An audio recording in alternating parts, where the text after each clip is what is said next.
Let's continue to declare our love, our declaration in faith. Okay, sabay-sabay po natin sabihin ng malakas. In Christ, I am alive, anointed, and gifted with supernatural ability to do the will of God. In Christ, sorry, hindi ko na pindot. Okay, ulit. Take two. Okay, in Christ, I am a recipient of God's great and faithful promises. In Christ, I am blessed to be a blessing to my church, family, workplace, and community.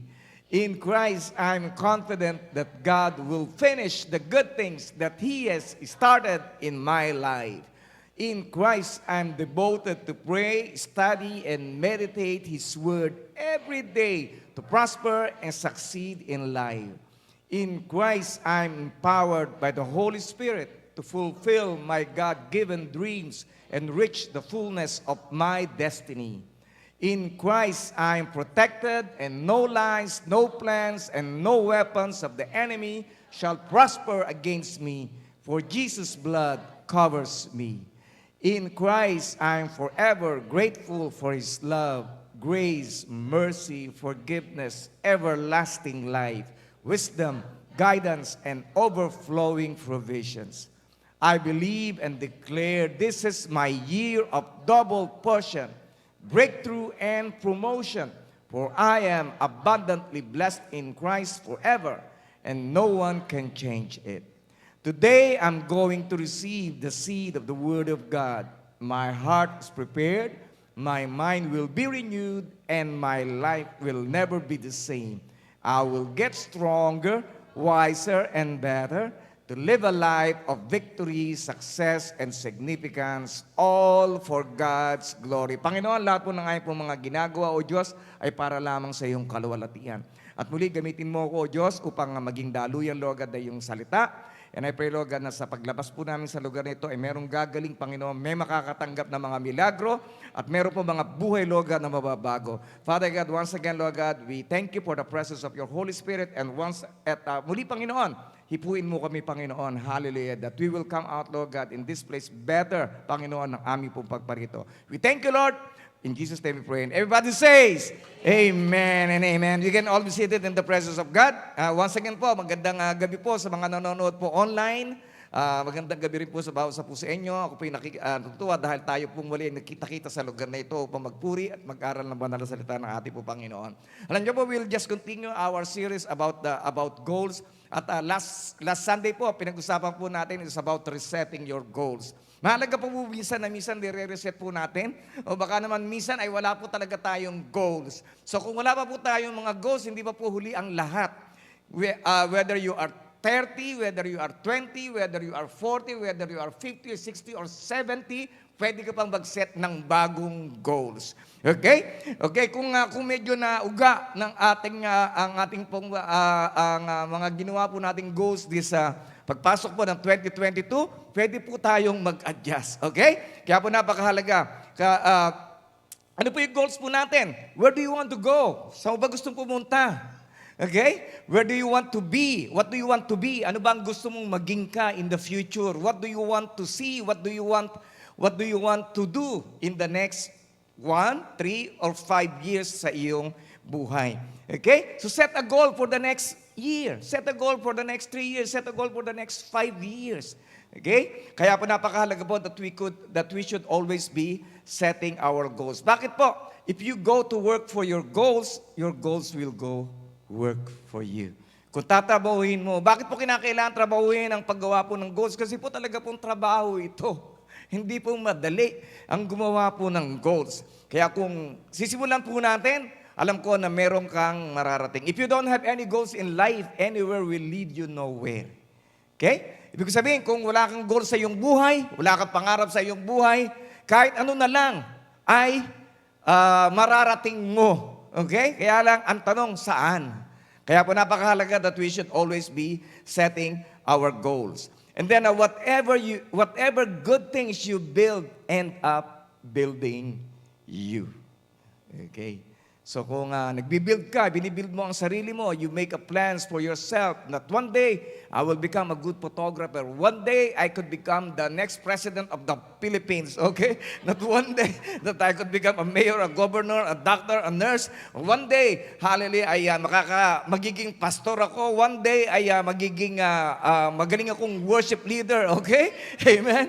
Okay? So we need to set up our goals in life and also our spiritual life. Napakahalaga na po. You got to have some goal you got to have something to go for that will inspire your heart and your soul. Dapat meron kang pinupursige na marating sa buhay mo na talagang magbibigay sa iyo ng inspirasyon. Alam niyo po ba, pagka ang goals niyo ay napakaganda, ito ay hahatakin ka papunta ron. Okay? Tama po? At ngayon, paano gaganda ang goals mo? Pagka dumadami ang iyong dahilan, bakit gusto mong maabot ang goals mo, ay siguradong ikaw ay parang namamagnet ng iyong mga goals. Okay? Naiintindihan po ba natin? Okay, so napakahalaga na po. So you got to have a goals, you got to have a dreams. Dapat meron kang pangarap sa iyong buhay. Kung namatay na ang pangarap mo noon, mangarap ka uli. Mangarap ka pa uli.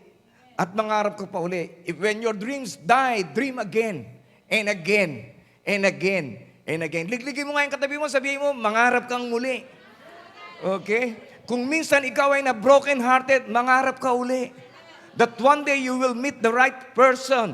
Okay? Na mamahalin ka ng todo-todo. Okay? Okay? Praise God. So Proverbs 29 verse 18, where there is no vision, the people perish. So ano po ba yung vision? Yung vision po, yung mga bagay na nakikita mo noon, okay? Ito po yung definition po ng vision. Without a goal or a vision, people are doomed to wander aimlessly. Kung wala kang pangarap sa buhay, o wala kang vision sa iyong buhay, wala kang goal, ano pong mangyayari? Ikaw ay papunta lamang doon sa lugar na kung saan ay ayaw mo mapuntahan. So just imagine, one day, kung wala kang pangarap, you will be eating some food that you don't like to eat. Maninirahan ka sa mga bahay na hindi mo gustong tirhan. Makakasama mo mga tao na ayaw mong pakisamahan.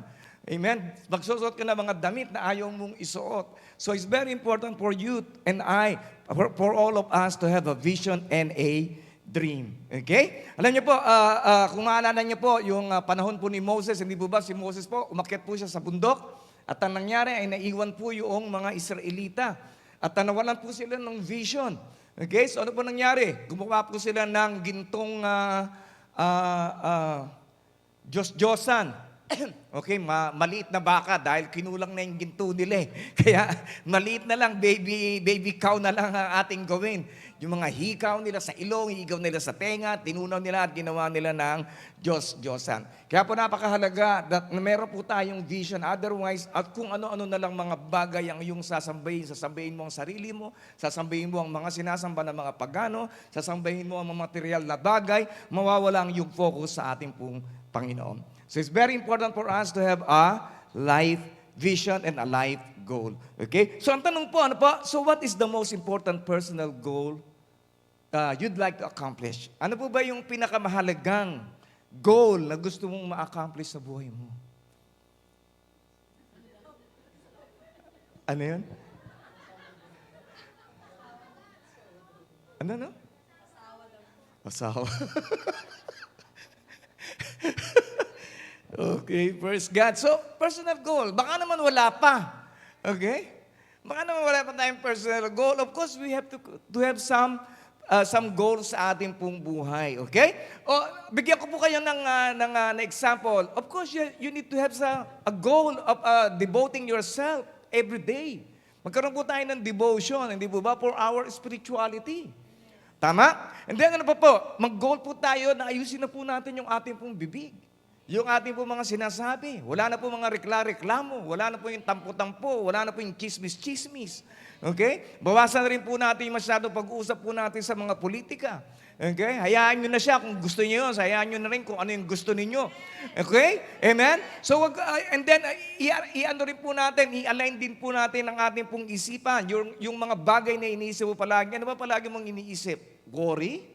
Okay? So, palitan mo yung worry ng iyong worship. Amen? Hallelujah. Palitan mo yung reklamo mo ng pasasalamat. Okay? Palitan mo yung mga bagay na naglalaro sa isipan mo na mga bagay na hindi naman makapagdadala sa iyo doon sa lugar na nais mong puntahan. Okay? Alisin po natin yung takot. Alisin po natin yung mga ating pong mga assumptions, okay? Na kung mangyayari ito, ano na mangyayari sa aking pong buhay. Mga kapatid, kung ikaw ay nasa Panginoon, ang buhay mo ay palaging paganda na paganda. Palaging pabuti ng pabuti. At palaging paayos ng paayos. Amen? Bakit ikaw ay naki Kristo? Hindi hayaan ng Panginoon na ang buhay mo ay bumagsak. Ang nais ng Panginoon sa buhay mo ay palagi kang iangat ng iangat ng iangat ng iangat. Maaring sa mga sandaling ito, hindi pa nakikita kung ano ang iyong magiging kinabukasan, pero alam na ng Panginoon kung ano ang iyong magiging kinabukasan. Dahil ito ay inihanda niya na bago ka pa lamang ipanganak. Amen? Kaya po napakahalaga that we should always have a goal, okay? That we should always devote our time sa ating pong Panginoon. Okay? And then ano pa po? Bigyan ko pa po kayo another goal. You control your feelings. Alam niyo po yung mga Pilipino, very emotional. Okay? Madaling magtampo. Okay? Hindi na imbitahan sa birthday, nagtampo. Okay? Hindi na regaluhan, nagtampo. Okay? Praise God. So mga kapatid, kung hindi ka naimbitahan, okay lang yun. Anyway, mukha ka naman palaging busog eh. Okay? Po? And then ano pa po? We should have a goal of about money. Yung pera ninyo. Yung pera ninyo, nauubos yan. Kung di kayo bihingi ng wisdom sa Panginoon, kung hindi tayo hihingi ng kalakasan sa Panginoon, na matuto tayong mag-control, matuto tayong mag-spend, matuto tayong magsubi para sa kinabukasan, matuto po tayong magbigay po ng kaloob sa ating Panginoon para mas lalo pa po niyang pagpalain, mawawala po yan. Amen? Hindi, meron ako. Thank you. Okay, thank you so much. Sige, let's have a toast. Wow, very caring naman talaga, no? Talagang umiepekto yung ating po mga declaration. Palakpakan po natin, Panginoon. Okay? And then, magkaroon din po tayo ng, hindi naman po sa pera, kundi sa ating pong pagbili ng mga bagay. Tama, alam niyo po, minsan po nagkakamali po tayo ng mga binibili, ano po? Kaya matuto po tayo. Ako po, meron po akong dalawang item na binili sa Taobao. Medyo palpak ang aking nabili. Pagdating dito, basag. Okay. Yung isa naman, hindi gumagana. Kala ko, massager. Sabi ko, ba't to? Hindi gumagana itong massager sa leeg ko. Okay? Okay. Okay? And then, ano pa po, ang ating po maging personal goal, we have to improve ourselves. Yung ating pong personal development. Okay? If you're an usher, hindi po ba? Improve your handshake. Improve your smile. Okay? Kung lilipat mo pa lamang ng trabaho, aralin mo lahat kung anong ginagawa nila para matutunan mo at one day ikaw naman ay ma-promote. Amen? Sa isang posisyon na kung saan ay ninanais mo. Amen? And then, kaya nga po si Paul, sinabi po niya kay Timothy, sabi niya, but you keep your eye on what you're doing. Accept the hard times along with the good. Okay? So hindi lamang puro pasarap sa buhay po ng Kristiyano. Minsan po meron po mga bagay na nangyari po sa atin na hindi naman po natin kagustuhan. Okay? Pero wag po tayong magrereklamo bagkos palagi po tayong magpasalamat, merong manghirap o merong ginhawa. Ikaw man ay may pera, ikaw man ay wala, ikaw man ay may sakit, ikaw man ay malakas, ikaw man ay nanghihina o nanglalakas, palagi po tayong may puso ng pasasalamat sa ating po Panginoon. Sabi dito, keep the message alive. Okay? Paano po bang namamatay yung mensahe po ng Panginoon sa buhay po natin? Namamatay po ba yun? Yes. Nawawala po siya. Tama? Lalo na kung hindi ka na nakakarinig ng salita ng Diyos. Di ba? Subukan mo wag umatay na isang buwan. Di ba? Ano ka na? Moody ka na. Yung kilay mo palagi na nakadikit. Di ba? Ang dali mo nang mainis, ang dali mo mapikon. Tama? Kasi wala ka ng wala ka ng spiritual strength na nakukuha sa ating pong sa salita. Nagkukulang ka na ng yung feeding ng mensahe. Okay? Kaya yun ay unti-unting namamatay. Magnanakaw nga ang demonyo, di ba? Ninanakaw niyo yung mga mensahe na itinatanim sa atin. Tama? Kaya nga po, ang sabi po ng ating pong Diyos, di ba, palagi po tayong mag-meditate. Kaya po minsan kung nagsasawa na po kayo sa ating pong deklarasyon, huwag po kayong magsawa. Dahil yan po yung ating pong sandata para hindi po manakaw ng dyablo yung mga salita ng Panginoon na siya po nagbibigay po sa atin ng kalakasan. Amen? Kasi mo sa katabi mo, kaya ikaw wag kang magpapanakaw. Okay? Okay? So, and then sabi dito, keep the message alive and do a thorough job as God's servant. Okay? So, wag po natin kalilimutan mga kapatid that we are sons and daughters of God, but we are also a servant. Okay? Nang puso po natin ay palagi pong laan na magsilbi. Okay? Para po, para po hindi po magkaroon ng puwang ang demonyo na makapasok po sa ating pong puso ang pagmamalaki. Okay? So, let's just focus on what God has called you to do. Mag-focus po tayo sa pagkakatawag ng Panginoon sa bawat sa po sa atin. Okay? Amen po? Last week po, napag-aralan po natin, we have to focus our energy. I-focus po natin yung ating pong energy, yung ating pong kalakasan. Bakit po yung kalakasan po natin, hindi po forever yan. Nauubos po yan. Okay? Nung bata ka, di ba, mabilis ka.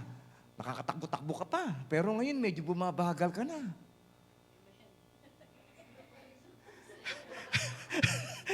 Nagiging slow motion ka na. Okay? Praise God.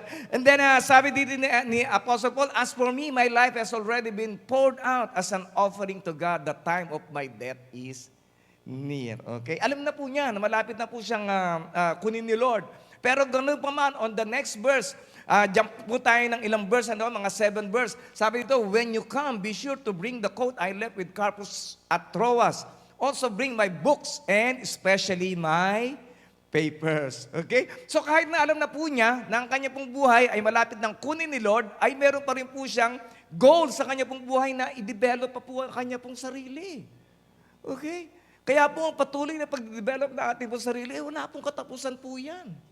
Okay? Hindi po totoo kasi nungalingan po yun na pagka tumanda ka na, pagka nag-65 ka na, kinakailangan nakaupo ka na lang sa tomba-tomba at doon ka na lamang magpapahinga hanggang ikaw ay abutan ng kamatayan. Okay? Kasi nungalingan po yan. Ano ba? Si Apostle Paul, he keep his eye on his goal, on developing himself, even when he knows that his time on earth is almost over. Okay? So don't join the Thank God it's Friday Club. Okay? Okay? Pagka dumating, thank God it's Friday. Okay? Bakit po? Kasi pagka malapit na po silang mamatay, ano po? Sabi ko na, thank God it's over. Okay? Okay, praise the Lord. And then, what is the most important ministry goal I'd like to accomplish? Ano po ba yung pinakamahalagang ministry? Ang ministry po is simply what? Simply helping other people. Okay? Dito po may church ministry. But we should also have our own personal ministry na meron po tayong tinutulungan. Okay? Kaya po napakahalaga na po na ang buhay po natin talaga as a servant of God ay palagi pong naghahanap po ng matutulungan. Okay? Kaya, alam niyo po, another ministry po, turuan ko po kayo na sana lahat po tayo gawin natin ito. Ano po? Pagkaakit kayo ng 17, pindutin niyo yung ground floor. Okay? Okay po ba yan? Sino po dito yung medyo nalilate? Di po ba medyo late ka na nga? Nasa 70 naman lahat. Tama? So, para naman mapabilis ang pag-akyat nila, pag-akyat ninyo ng 17, pindutin mo na yung G para bumaba uli. Okay, sabihin mo nga sa katibo, narinig mo ba yan? Okay? It's very important po tama ba? It's a ministry. Okay? Kaya po napakahalaga that we should know our ministry. Palagi mong iniisip palagi yung makabubuti sa kapwa natin. Okay? And then, will this goal honor God? Meron pong tatlong katanungan na dapat po nating itanong pagka tayo po merong goal. Ang goal ko bang ito ay makapagbibigay ng kalwalhatian sa Diyos? Will it honor God? So what goals that pleases God? Ano po bang goal ang nakapagbibigay po ng kaluguran sa ating pong Diyos? Okay? Goals that make you love Him more. Di ba ba? Yung goal na kung saan ay mas lalong tumitingkad, lalong tumitindi ang pagmamahal sa Diyos. Na kung saan ay yung goals na kung saan ay mas lalo pang nagbibigay ka ng papuri sa Kanya. Yung goal na kung saan ay mas lalo mo pa siyang pinasasalamatan. Yung goal na kung saan ay mas lalo mo siyang gusto pang pagsilbihan. That is the kind of goal that will honor God. Okay? Kaya next verse po, for God bought you with a high price. Okay? Kaya kapatid, hindi ka cheap. Okay? Kaya huwag kang magpaka-cheap. Okay? Amen? Dahil ikaw ay binili sa mahal na halaga. Di po ba? High price. What? Tignan mo nga yung katabi mo. Mamahalin ka pala. Okay? Di po ba? Kahit na hinahamak-hamak ka ng tao, di po ba? Pero ang Diyos ikaw ay tinubos ng napakahalaga. Amen. High price ka. Mas mahal ka pa sa mga Porsche, mas mahal ka pa sa mga Cadillac, mas mahal ka pa sa mga Rolls Royce. Okay? Amen? Praise God. So you must honor God. So ngayon naman, ano naman pong gagawin po natin? So we must honor God with our body. Okay? I-honor po natin ang ating po Panginoon sa pamamagitan ng ating pong katawan. Kaya sabi po nila, wala naman nakasulat sa Bible na bawal magsigarilyo. Okay? Ito po yung sagot doon. Honor God with your body. Amen? Kaya po napakahalaga na po. Kaya honor God with your thoughts. I-honor po natin ang ating pong Diyos sa ating pong mga isipan. Dahil ang ating pong isipan, saan po nanggagaling yan? Sa utak. Di ba? So, ibig sabihin niyan, yung utak po natin, i-honor din po natin siya sa ating pong isipan. Honor God with your words. Kaya po napakahalaga that we should keep on meditating the Word of God. Dahil i-honor po natin siya sa pamamagitan po natin po salita. Pagka may mga nega-nega na lumalabas, tigil mo na. Huwag mo nang ituloy. Okay? Pagka medyo napapakwento, alam mo si ganito, tigil mo na. Okay? Honor God with your words. Okay? Pagka ikaw ay nagsisimula na magreklamo, ba't natrabaho to? Tigil mo na. Okay? Huwag mo nang ituloy. Okay? Honor God with your time. Alam niyo po yung ating pong oras, we only have 24 hours. Tama po? Wala po dito na meron 25 hours. Hindi po natin po pwede sabihin, kung meron lang akong oras ng katulad niya, ang buhay ko sana ay aasenso. Hindi mangyayari kasi siya rin meron din 24 hours na katulad mo. Okay? Pagka sinabi mo extra time, okay, nangangarap ka kapatid dahil wala kahit sino sa atin ang may extra time. Tama? Okay? Okay, tama po ba? Okay, all of us, we only have 24 hours in a day. So ano pong gagawin po natin para magkaroon po ng, maging productive po yung ating pong oras? Planuhin po natin. Planuhin po natin. Let's make it a goal to plan our day. Okay? Sabi nga ng isang favorite motivational speaker, hindi niya sisimulan ng araw hanggang hindi pa niya natatapos. Isulat sa papel ang lahat ng kanyang gagawin. Okay? Malinaw, ano po? Huwag mong simulan. Sabi mo sa katabi mo, huwag mong simulan ng araw mo nang hindi mo pa natatapos na isulat sa papel. Okay? Praise God. Kung walang papel, meron po tayong notes na sulatan. Okay? So, honor God with honor God in your home. I-honor po natin siya sa ating pong tahanan, sa ating pong trabaho. Whether you eat or drink, sabi nga sa Bible, whether you eat or drink, give glory to God. Okay? So kahit na po kayo nagtatapon lamang ng basura, kahit kayo nagmamap, kahit po kayo naghuhugas ng pinggan, kahit kayo nagtatrabaho sa inyo pong mga trabaho, you can honor God with all the works that you are doing. Bakit? Paano? By having an attitude of gratitude. Basta meron ka patuloy na meron kang puso na pasasalamat. Okay? Kahit na nagpupunta sa Panginoon, maraming salamat sa trabaho ito. Okay? Kahit na, di ba, pawis na pawis ka na. Okay? Pero nagpapasalamat ka pa rin. Hindi po ba? That's how we honor God by continually having an attitude of gratitude. Okay? Amen pa? Okay, so whether we are here in this body or away from this body, our goal is to please Him. Okay?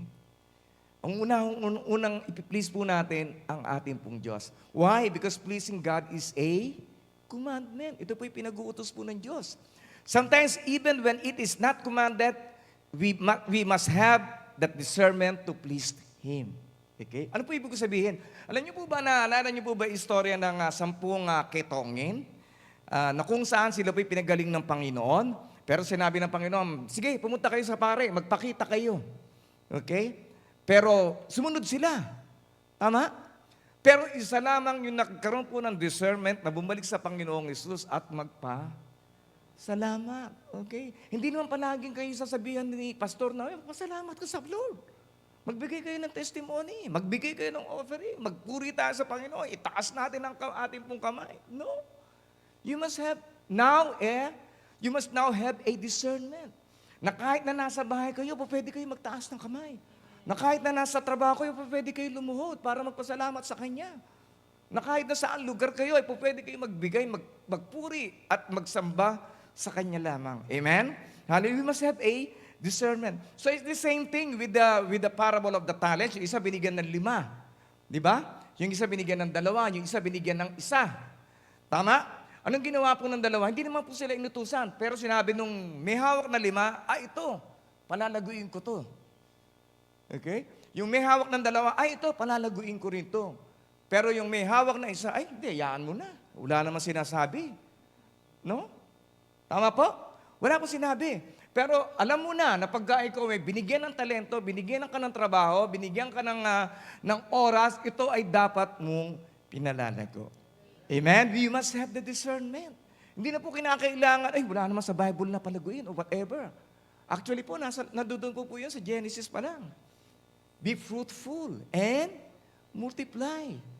Kaya yung oras po natin, minumultiply po natin yan, paano? By offering it unto God. Sa patuloy po natin pag-offer po sa Kanya. Alam nyo, natandaan nyo po yung ating pong prayer?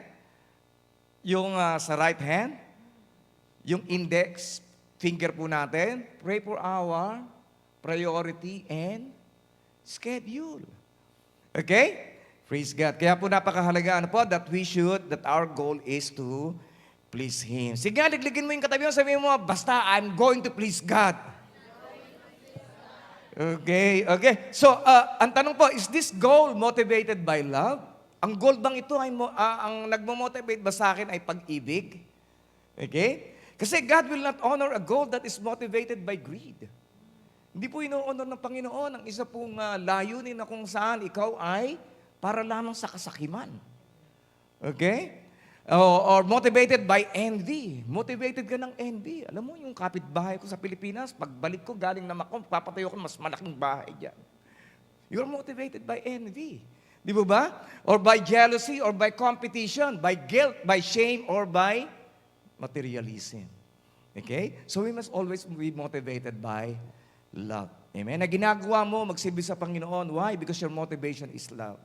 That you are giving an offering unto God, not because you were motivated by the one who exhort the giving, but you are always motivated by love.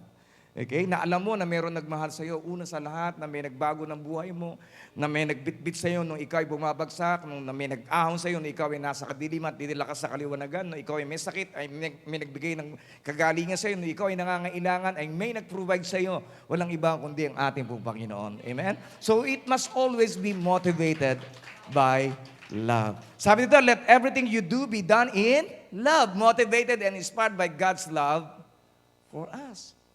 Okay? So, napakahalaga na po. And then, 1 Corinthians 14:1, let love be your highest goal. Okay? So, don't use people to get things. Huwag po tayong gagamit ng tao para nakakuha lamang po tayo. Bagkos gamitin po natin kung ano pong meron po tayo para maidala po natin ang tao sa ating pong Panginoon. Amen? Okay? So, ano po yung gagawin po natin? So, action plan. Kasi po, preaching without any application is useless. Na-inspire ka lang pero wala ka namang ginawang pagbabago sa buhay mo. So, nang gagawin mo, write out all the people na nasa goal mo na i-bless mo. Sulat mo yung mga taong gusto mo i-bless. Okay? Parang wala na ako kausap, ha? Okay. I-bless mo yung mga kapatid mo. Di ba? I-bless mo yung mga tao na nasa isipan mo na dapat mong i-bless, okay? Yung inisip mo na kahit na hindi sila makapagbigay ng kapalit, sila ay iyong pinagpala. Amen? Bakit? Pagka hindi sila nakapagbigay ng kapalit, ang Diyos ang magbibigay ng kapalit na masagit sa inaasahan mo. Amen? Sige ba, palakpakan mo na si Lord. Okay, so tandaan po natin, can your goal be used to help even more people than you originally thought? Okay? So, ano po tayo? I-goal po natin na mag-bless po ng tao. Will this goal require depending on God? Okay, yung goal po ba natin? Magdidepende po ba tayo sa kalakasan lang natin? Magdidepende ba tayo sa tao? Magdidepende ba tayo sa kung sino-sino man? O magdidepende tayo sa Diyos? Okay? Kasi po, kung magdidepende lamang po tayo sa ating po sarili, it will not honor God. A goal that is honoring is the one who always depend on God. Hebrews 11:6, everything that does not come from faith is sin. Anumang bagay na pagka ginawa po natin na walang pananampalataya, isang kasalanan. Okay? Okay, kaya po napakahalaga. In Romans 14:23, we plan the way we want to live, but only God makes us able to live it. Okay? Nagpaplano po tayo. Okay? Pero yung plano po natin, hindi po natin inihain sa ating po Panginoon, baka naman mamaya sumamapaloob mo kay Lord. Panginoon, nagplano ako, kasi hindi mo naman sinunod. Hindi mo naman ako sinamahan. Amen? So, tandaan po natin mga kapatid, hindi naman po lahat ng pinaplano po natin matutupad. Pero ito po ang sigurado ako na kung anuman po yung ating pagdadaanan, sigurado tayo isasamahan po na ating pong Diyos. Amen? So, and then we plan the way we want to live, but only God makes us able to live. And then third po, ano po? What do you need to achieve your goals? Ano po ba yung mga bagay na dapat po nating gawin o asahan para ma-achieve po natin yung ating. Sino po dito yung may mga goals sa buhay? Yung may mga pangarap pa kayo. Okay? Yung may mga pangarap that one day you will be starting a business of your own. That one day you will be having your own house. That one day you will be having your own family. That one day you will become a pastor. Yun, amen. Praise the Lord, amen. Okay, kasi kasama mo si Lord doon eh. So, what do you need to achieve your goals? Of course, you need to make some plans. Diba? You need to have some discipline. Okay? Wala pong mga taong naging successful na wala pong disiplina sa sarili. Okay? Merong iba nakachamba, umangat sandali, pero bumagsak din. Okay? And then ano po, you must have a determination. Hindi, basta gagawin ko to. You must have a determination. And then, you can do it alone. Hindi mo ito yung magagawa mag-isa. Kailangan mo yung katabi mo. Okay? Kailangan mo ng prayer. Kailangan mo na may susuporta sa'yo. We need each other to reach our goals. Okay? Then number 2 po, you need to have the Word of God. Kailangan mo ng salita ng Diyos. If it is not backed up by the Word of God, kalimutan mo na. Hindi mangyayari. Kaya, kung may pangarap ka, hanapin mo. I-google mo. Ano ba yung magbaback up sa pangarap ko? Okay? And then number 3, of course, you need to have the Holy Spirit with you. We need the Holy Spirit. Every day in our life, we need the Holy Spirit. Until the day we die, we need the Holy Spirit. Because He is the seal of our redemption. Siya po yung magpapatunay na tayo po ay talagang anak ng Diyos dahil sa Kanyang presensya sa ating pong buhay. And then we need to have the faith. Kailangan po natin ng pananampalataya. So tonight, mga kapatid, kung di nyo magagawa ngayong gabi, bukas gawin ninyo. Gumawa kayo ng mga goals. Kahit po sa notes ninyo, sino po dito yung mga notes sa inyo pong cellphone? You type 2022 goals. So, kahit na saan ka, naghihintay ka ng bus, sulat mo. And then pray for it. Si Caleb, may goal. That one day, di ba? Payayamanin niya yung kanyang mga magulang. Amen? Pati rin ang ninang. Okay? So praise God. So ngayon po, sino po dito yung gusto ninyo ma-achieve ang inyo pong mga goals? Sige po, tayo po natin tumayo. Hallelujah. Hallelujah, hallelujah. Father God, once again, we just want to thank you, Lord, for inspiring us to make our faith goals once again. Panginoon, forgive us, Panginoon, dahil this is one of the most important thing that we have to do, Lord God, upang maabot po namin ang aming pong mga pangarap na iniligay mo sa aming pong mga puso, pero hindi po namin nagagawa. Pero sa gabing ito, Panginoon, bigyan mo kami, Panginoon, ng kapangyarihan. Give us, Lord God, the desire. Give us, Lord God, the inspiration. Give us, Lord God, the motivation. Give us, Lord God, empower us, Lord God, supernaturally to make our goals and be determined to pursue it. All for your glory alone. Hallelujah. Father God, yun pong meron na pong mga goals sa kanila pong buhay. Continue to give them more reasons, O Lord, to pursue those goals. That it may pull them towards it. Maraming salamat, Panginoon, dahil patuloy mong kaming pinaalalahanan, O Diyos, dapat pa mas lalo pa namin palalimin ang aming pananampalataya sa iyo. And Lord, we will not depend, Lord God, on our own strength. But we will depend, Lord God, on your word and your Holy Spirit. Father God, we thank you, Lord, dahil ngayon pa lamang pinagpapasalamatan namin in advance that all our dreams and goals, O God, ay kaya po namin abutin pagka ikaw ay kasama po namin. Ito ang aming samang dalangin sa ngalan ni Jesus. Amen.